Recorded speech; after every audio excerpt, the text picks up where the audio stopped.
As Americans cope with the aftermath of the tragic events in Newtown, Connecticut, a lot of us have been asking ourselves the same question.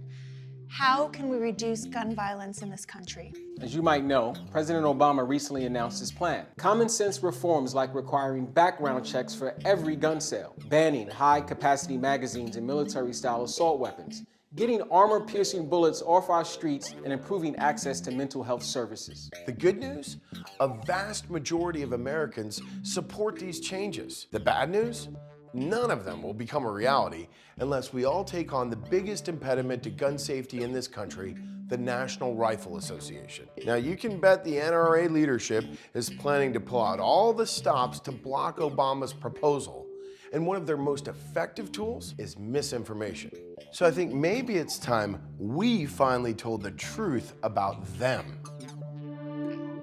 And we can do it in 3 easy steps. Number 1, let's get the NRA's biggest deception out of the way. No one is proposing an outright ban on guns. No one is proposing waltzing into your home and confiscating your guns or any sort of BS like that. Everyone in this debate respects the rights of law-abiding citizens to own firearms for self-defense, hunting, and for sport. And yet, the NRA likes to constantly stoke gun owners' fears with paranoid videos like this. It's all part of a massive Obama conspiracy to deceive voters and hide his true intentions to destroy the Second Amendment. The sad truth is that by drumming up conspiracy theories, the NRA leadership and their corporate cronies have managed to increase firearm sales by frightening gun owners into stocking up on weapons before, and I quote, jackbooted government thugs take away our constitutional rights, break in our doors, seize our guns, and destroy our property,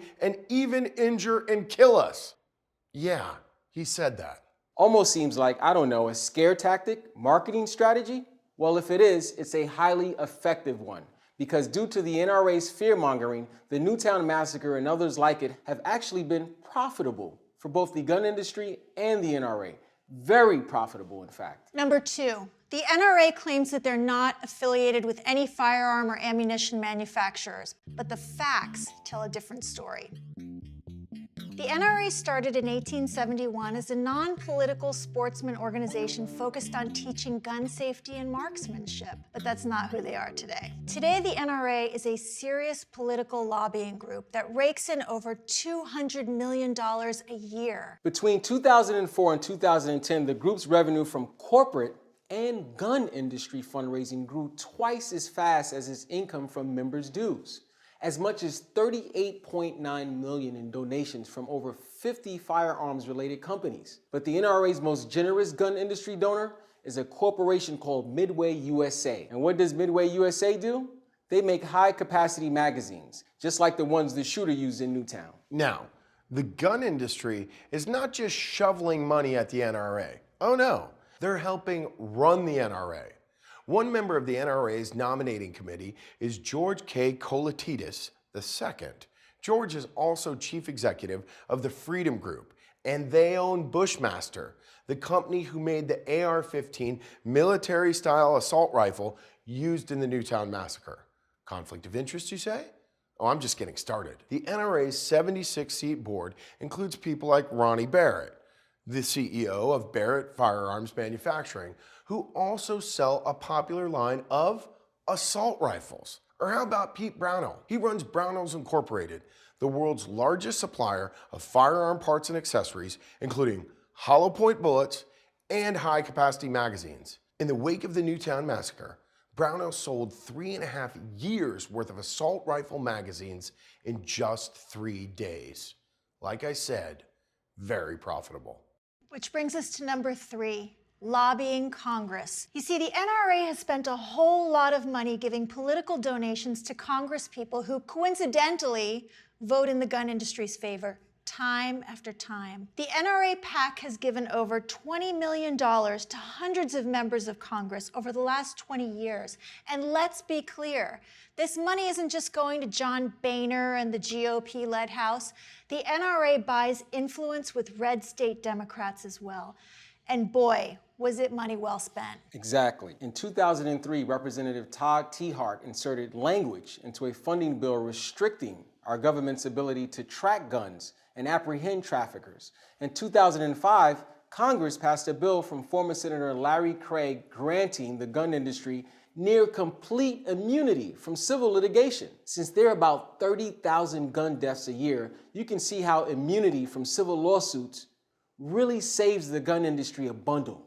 And those are just a couple of examples. The NRA has wielded its influence to oppose mandatory trigger locks, ballistic fingerprinting, waiting periods, and almost anything that would force the industry to regulate itself for public safety. And yep, they're responsible for protecting that occasional seller loophole for gun shows and other unlicensed dealers that produces 40% of all firearm sales and makes it possible for terrorists to buy guns without the hassle of an ID or background check. They're also responsible for making sure that violent domestic abusers can keep their guns, even if they've beaten up their wife and threatened to shoot her. In summation, the NRA gives political donations to politicians who then vote in favor of a less regulated gun industry. The result?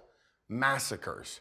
And the gun deaths of tens of thousands of Americans every single year, creating a cycle of fear and violence that makes the firearms manufacturers a ton of money, which they then kick back to the NRA. Everybody gets a piece of the action, except for the victims who pay with their lives. Dark, right? But here's the good news. Americans are starting to get wise to the NRA. It's finally becoming pretty clear to us all that the NRA leadership is woefully out of touch with most Americans. But they're even out of touch with their own members. That's right. 74% of NRA members support background checks like the ones Obama is proposing. They support closing the occasional seller loopholes and putting common sense restrictions on concealed carry permits. In short, the NRA doesn't represent everyday American families. It doesn't represent responsible gun owners. They don't even seem to represent their own members. The time has come for the greed, dishonesty, and fear-mongering of the NRA leadership to be called out for what it is. And we need to tell our members of Congress to stop taking their money. Let me just say that one more time. Stop taking their money. So we urge you, go to moveon.org, end gun violence, and sign the promise to take action. Let this administration know you have its back on reducing gun violence. And let Congress know that we will no longer accept inaction from members who have taken money from the NRA.